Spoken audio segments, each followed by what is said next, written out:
એક દંતકથા એવી છે કે ગંગા પણ કબીર સામે અટકી ગઈ હતી. વિચારજો, નદી અટકે એ મોટી વાત નથી. મોટી વાત એ છે કે સમાજ શા માટે અટકતો નથી.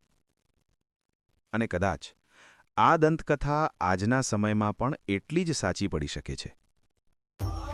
બનારસ, ઘંટોના નાદથી ગુંજતું શહેર, ગંગાના વહેણમાં વહેતી પ્રાર્થનાઓ, વિધિ, વિધાન, જપ, તપ, યજ્ઞ. અને એ જ શહેરમાં એક દિવસ કબીર ગંગા સ્નાન કરવા જાય છે.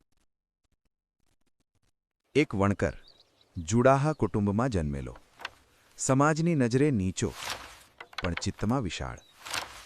જ્યાં તેઓ પહોંચે છે ત્યાં કેટલાક બ્રાહ્મણો અટકાવે છે. અરે, તું તો જુડાહા કુટુંબનો માણસ, ગંગા તારા જેવા શૂદ્રને સ્પર્શ પણ નથી કરતી.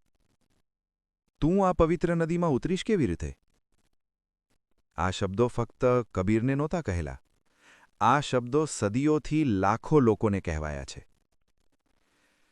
કબીર જવાબ આપતા નથી, વિવાદ નથી કરતા, શાસ્ત્રનો ઉલ્લેખ નથી કરતા. શાંતિથી ઊભા રહે છે. કેમ?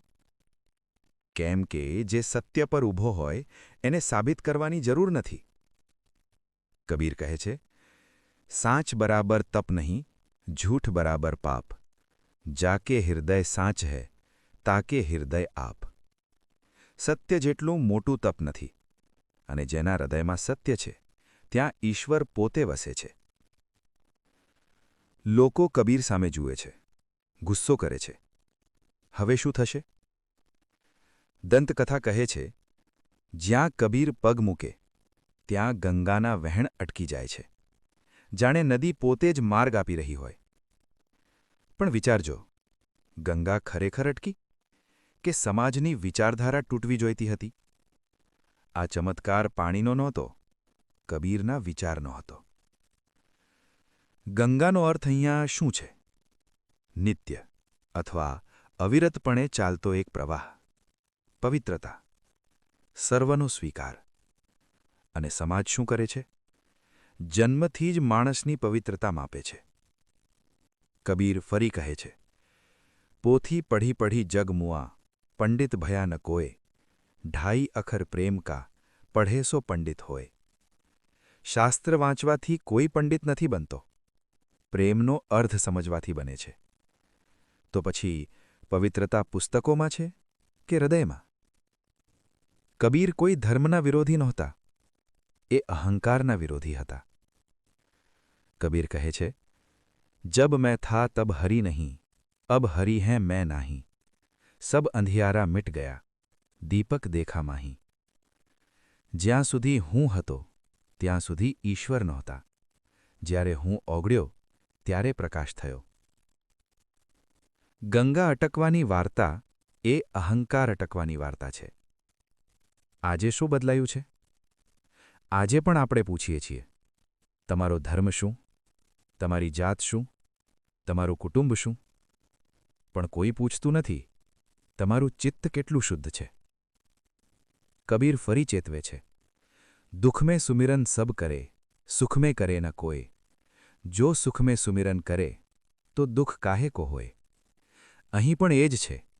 જ્યારે સમાજ તૂટે છે ત્યારે સમાનતા યાદ આવે છે. શાંતિમાં કેમ નહીં? દંતકથાનો મર્મ એ નથી કે ગંગા અટકી. મર્મ એ છે, પવિત્રતા જન્મમાં નથી, ચિત્તમાં છે. અને જે અંદરથી શુદ્ધ છે એના માટે સર્વ માર્ગ ખુલે છે. કબીર કહે છે, મન લાગો મેરો યાર ફકીરી મેં. મન ફકીરીમાં જોડાય છે, અહંકારમાં નહીં. સમસ્યા એ નથી કે ગંગા હવે અટકતી નથી. સમસ્યા એ છે, આપણી દ્રષ્ટિ અટકી ગઈ છે. આપણે વહેતા નથી. આપણે અંધ માન્યતાઓમાં કેદ છીએ. અને જ્યારે કોઈ કબીર જેવી વ્યક્તિ આવે અને કહે કે સાચી પવિત્રતા અંદર છે, ત્યારે આપણે અસ્વસ્થ થઈ જઈએ છીએ. પ્રશ્ન એ નથી કે ગંગા ક્યારે અટકી. પ્રશ્ન એ છે, આપણે ક્યારે વહેતા શીખીશું? ક્યારે આપણે જન્મની જગ્યાએ વિવેકનો આદર કરીશું? ક્યારે આપણે અહંકારને છોડીને માનવતાને સ્વીકારશું? કબીરાજે નથી, પણ જ્યારે પણ કોઈ માણસ જાતિથી ઉપર ઊભો રહે, સત્ય પર અડગ રહે, ત્યારે ગંગા ફરી વહે છે. નદી અટકવી મોટી વાત નથી. મોટી વાત એ છે અહંકાર અટકે. અને કદાચ આજના સમયમાં એ જ સૌથી મોટો ચમત્કાર છે. જો આ વિચાર તમને સ્પર્શ્યો હોય તો વિડીયોને આગળ પહોંચાડજો. આપણો વારસો સાથે જોડાયેલા રહો.